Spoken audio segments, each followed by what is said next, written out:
નમસ્કાર, હું છું કેતલ અને આપ જોઈ રહ્યા છો CB24।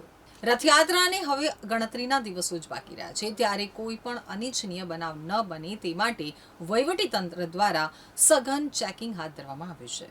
રથયાત્રાની તડામાર તૈયારીઓ શરૂ થઈ ગઈ છે। રથયાત્રાને હવે ગણતરીના દિવસો જ બાકી રહ્યા છે, ત્યારે આજે જગન્નાથ મંદિરમાં રથયાત્રા પહેલા નેત્રોત્સવ વિધિ કરવામાં આવી રહી છે।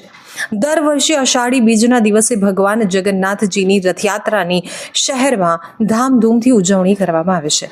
તો આ દિવસે ભગવાન જગન્નાથ નગરચર્યાએ નીકળે છે।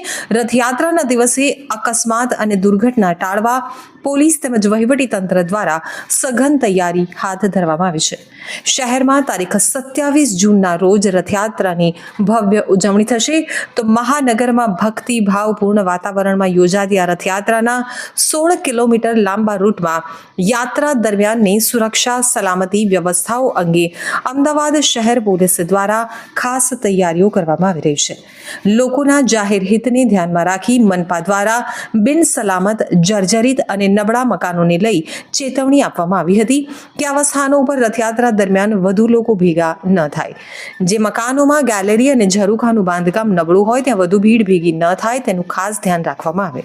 આ ઉપરાંત રથયાત્રા જે રૂટ ઉપરથી પસાર થાય છે ત્યાં રસ્તા ઉપરના મકાન માલિકો અને કબજેદારો તથા દુકાનદારોને પણ ચેતવણી આપવામાં આવી હતી કે રથયાત્રાના રૂટ ઉપર ઈંટ, કપચી, ગ્રીટ, રેતી, સિમેન્ટ, લોખંડના સળિયા, માટી તેમજ ડેબ્રિજ જેવા બિલ્ડિંગ મટીરિયલ્સ હોય તો તેને સ્થાન ઉપરથી ઉપાડી લેવા।